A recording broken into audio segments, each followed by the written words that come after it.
એમ જોવા જઈએ તો કોઈ પણ સિમ્ટમને ઇગ્નોર ના કરવા જોઈએ. કોઈ અમુક સિમ્ટમને ઇગ્નોર કરવો તો ચાલશે અને અમુકને નહીં કરો એવું નથી.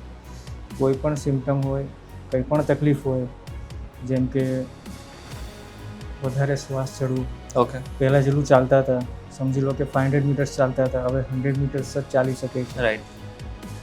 થોડુંક કામ કરે એમાં હાફ ચડે છે, અમુક વાર થોડું ઘણું ચેસ્ટ પેન થાય છે, પછી પગમાં સોજા આવે,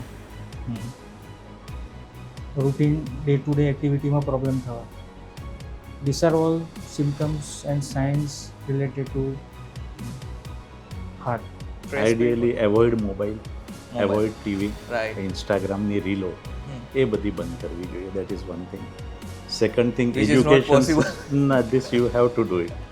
education system needs to be change. Right. અત્યારે 6th સ્ટેન્ડર્ડના છોકરાઓ રાત્રે ભણે છે, વિચ ઇઝ વેરી રોંગ. કારણ કે અમને ખ્યાલ છે અમે ભણતા હતા ત્યારે ફાઇનલ MBBS વખતે અમે કદાચ જાગરણ કર્યું હશે, બાકી ક્યારેય નહીં.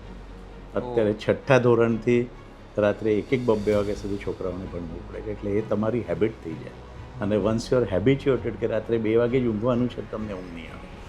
કોમનલી તો આપણે જે કે વ્યસનો છે, તમાકુ ને એ બધું તો એબ્ઝોલ્યુટલી ના જ ખાવા જોઈએ, કારણ કે કોઈ ફાયદા નથી, નુકસાન જ છે.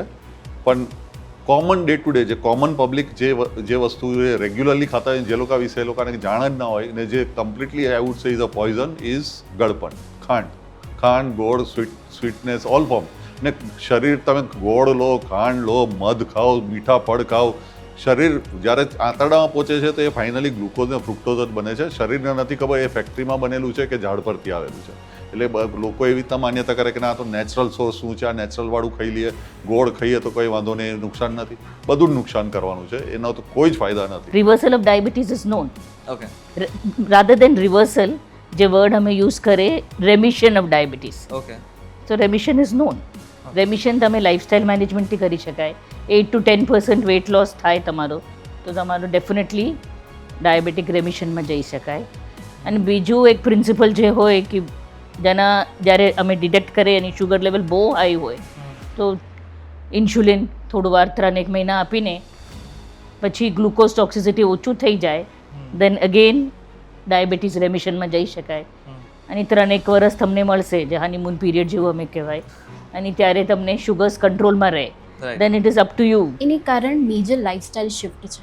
Okay. ફર્સ્ટ આપણે જો જોઈએ તો લાઇફસ્ટાઇલ શિફ્ટમાં અત્યારે ડાયટ સૌથી પહેલાં કે આજથી 30-40 વર્ષ પહેલાંનું લોકોનું ડાયટ કેવું હતું, Right. જે પણ અવેલેબિલિટી હતી એ બધું ક્લીન હતું. Right. સો ઇન કેસ તમે વેજીટેબલ્સ જુઓ કે ફ્રૂટ્સ જુઓ, એર જુઓ, વોટર જુઓ, it was all clean, less polluted.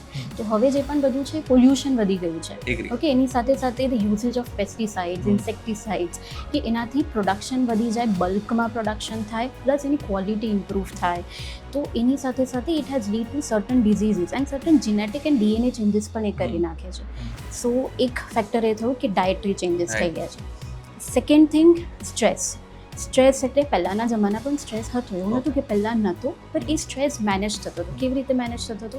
Family મેમ્બર્સથી, કે આજુબાજુ ફેમિલી મેમ્બર્સ હોય, લોકો જોઈન્ટ ફેમિલીમાં રહેતા હતા, તો stress was easily manage. Plus કલીગ્સનું સપોર્ટ થતો હતો. હવે કોમ્પિટિશન આવી ગઈ છે, તો દેટ કલીગ જે પિયર જે આપણે કહીએ ને સપોર્ટ, તો દેટ એ ઓછો થઈ ગયો છે. Third thing, obviously sleep. હવે આપણે જોઈએ તો આપણા દાદા છે, પરદાદા છે, એ લોકો રાતના 6-6:30 જમવાનું જમી લે. એટલે કેવું કહેવાય છે, જે આજે પણ જૈન લોકો કરે છે, કે બિફોર સનસેટ તમારે ડિનર થઈ જવું જોઈએ. Okay, before sunset it is around 6:37. Okay, તો બિફોર સનસેટ એ લોકો 6:37ના ડિનર થઈ જાય, 9 વાગે લોકો સુવા જતા રહે, બ્રહ્મ મુહૂર્તમાં ઉઠી જાય, 4-4:30 અરાઉન્ડ ઉઠી જાય. હવે બધું ઊંધું થઈ ગયું છે, કેમ કે બધાનું હવે લાઈફસ્ટાઈલ જ એવું છે, જોબ જ એવી છે કે બધા જોબમાંથી 8-8:30ની આજુબાજુ ફ્રી થતા હોય, then they have dinner, then they have late night sleep, એટલે 12-1 વાગી જાય તમારે સૂતા. તો એ લાઈફસ્ટાઈલ ચેન્જ થઈ ગઈ છે. So I am doctor Kalpesh Shani and this is my story beyond the white. હું વડોદરામાં સનશાઇન ગ્લોબલ હોસ્પિટલ, જે અત્યારે હવે મારેંગો એશિયા નામ હોસ્પિટલના નામથી જણાય છે, એમાં GI સર્જન છું. એટલે પેટને આંતરડાની બીમારીઓના ઓપરેશનોનો નિષ્ણાંત છું, અને એમાંય ખાસ કરીને મિનિમલ એક્સેસ સર્જરી, એટલે કે મોટા ચીરા વગર નાના હોલ્સ કરીને જે સર્જરી કરે એનો નિષ્ણાંત છું. હેલો, મારું નામ ડૉક્ટર અલી શાહ છે, અને હું અહીંયા કન્સલ્ટન્ટ ફિઝિશિયન મેરેંગો એશિયા હોસ્પિટલ્સમાં છું.